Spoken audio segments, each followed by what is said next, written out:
Welcome to my channel. இன்றைக்கி வீடியோவில் hotel ஸ்டைலில் பன்னீர் பட்டர் மசாலா சப்பாத்திக்கு எப்படி பண்ணுறதுன்னு பார்க்கலாம். அதுக்கு முன்னாடி நம்ம சேனலை ஃபஸ்ட் டைம் பார்க்குறதா இருந்தால் சப்ஸ்கிரைப் பண்ணிவிட்டு பக்கத்துக்கு பெல் பட்டனை கிளிக் பண்ணி வச்சுக்கோங்க. இப்போ இன்றைக்கி பன்னீர் கிரேவி பண்ணுறதுக்கு பன்னீர் வந்து 150 கிராம் எடுத்துருக்கேன். அரை கப் அளவுக்கு ஆனியன் கட் பண்ணது, ஒரு 3 வெங்காயம் எடுத்துக்கோங்க, மீடியம் சைஸு, அது நல்லா நைஸாக அரைச்சிக்கோங்க. அதுக்கப்புறம் தக்காளியும் ஒரு 3 தக்காளி மீடியம் சைஸு அரைச்சி வச்சுக்கோங்க. அப்புறம் க்ரீம் தேவை. ஃபஸ்ட்டு பேனில் எண்ணெய் ஊற்றிக்கோங்க. ஒரு 2லேருந்து 3 ஸ்பூன் அளவுக்கு ரீஃபைண்ட் ஆயில் சேர்த்துருக்கேன். சேர்த்துட்டு இஞ்சி பூண்டு பேஸ்ட்டு ஒரு டேபிள் ஸ்பூன் அளவுக்கு போட்டு நல்லா இது வதக்கிக்கோங்க. அதை இஞ்சி பூண்டு பேஸ்ட்டோட பச்சை வாசனை போகிற அளவுக்கு நல்லா வதக்கி வச்சுக்கோங்க. இப்போ இது கூடவே லைட்டாக உப்பு சேர்த்துக்கிறேன். சேர்த்து அதை நல்லா கலந்து விட்டுட்டு நம்ம அரைச்சி வச்சுக்கிற அந்த வெங்காய பேஸ்ட்டை இதில் சேர்த்துக்கலாம். சேர்த்து நல்லா வதக்கி விடுங்க.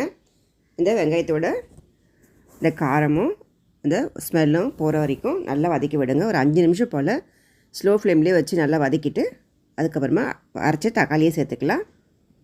இந்த தக்காளியும் ஒரு 5 நிமிஷத்துக்கு நல்லா வதக்கி விட்டுக்கோங்க. அது கொஞ்சம் வதக்கி விட்ட உடனே மூடி போட்டு ஒரு 5 நிமிஷத்துக்கு நல்லா அது வேக விட்டுருங்க. இப்போ தக்காளியும் வெங்காயமும் நல்லா சாஃப்டாகிடும். இந்த பாருங்கள் நல்லா வெந்துடுச்சு.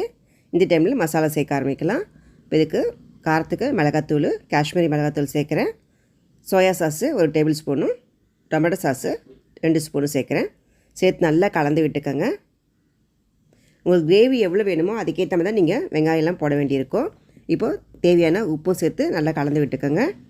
இது கூடவே கச்சூரி மெத்தியை கொஞ்சம் க்ரஷ் பண்ணி போட்டுக்கலாம். இது நல்லா ஃப்ளேவர் கொடுக்கும். உப்பு செக் பண்ணிவிட்டு சேர்த்துக்கோங்க. தேவையான அளவு தண்ணி சேர்த்துக்கலாம். உங்களுக்கு கிரேவி கன்சிஸ்டன்சி எப்படி தேவையோ அதுக்கேற்ற மாதிரி நீங்கள் தண்ணி ஆட் பண்ணிக்கோங்க. இப்போ நான் ஒரு பெரிய கிளாஸ் அளவுக்கு தண்ணி சேர்த்துருக்கேன். ஒரு 200 ml அளவுக்கு இருக்கும். இது நல்லா கொதிக்க விட்டுருங்க. பாருங்கள் நல்லா இது கொதிச்சு வந்துருச்சு. இந்த டைமில் நம்ம நறுக்கி வச்சுக்கிற பன்னீரை சேர்த்துக்கலாம். 150 கிராம் பன்னீரை எடுத்துருக்குறேன். இதுக்கூடே நறுக்குன கொத்தமல்லியை சேர்த்து நல்லா கொதிக்க விடுங்க. ஒரு 5 நிமிஷம் நல்லா கொதிக்கட்டும். இந்த மசாலா இந்த பன்னீரோடு நல்லா சேர்ந்து வரணும். இப்போ நல்லா கொதிச்சிடுச்சு. இப்போ கொஞ்சம் மிளகுத்தூளை ஆட் பண்ணுறேன். ஏன்னா காரம் எனக்கு கொஞ்சம் குறைவாக இருக்க மாதிரி இருந்துச்சு, அதனால் ஆட் பண்ணிக்கிட்டேன்.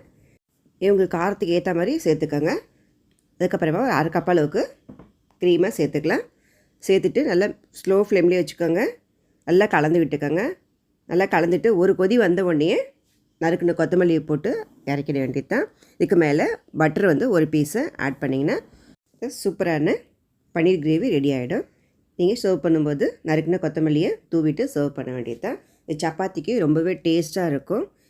இந்த கிரேவி ரொம்ப ஸ்பைஸியாக இல்லாமல் கொஞ்சம் புளிப்பு டேஸ்ட்டும் இனிப்பு டேஸ்ட்டும் கலந்தாப்படி டேஸ்ட்டாக இருக்கும். கண்டிப்பாக ட்ரை பண்ணி பாருங்கள். இந்த வீடியோ உங்களுக்கு பிடிச்சிருந்துச்சின்னா லைக் பண்ணுங்கள், ஷேர் பண்ணுங்கள். மறக்காமல் என் சேனலை சப்ஸ்கிரைப் பண்ணுங்கள். தேங்க்யூ ஃபார் வாட்சிங்.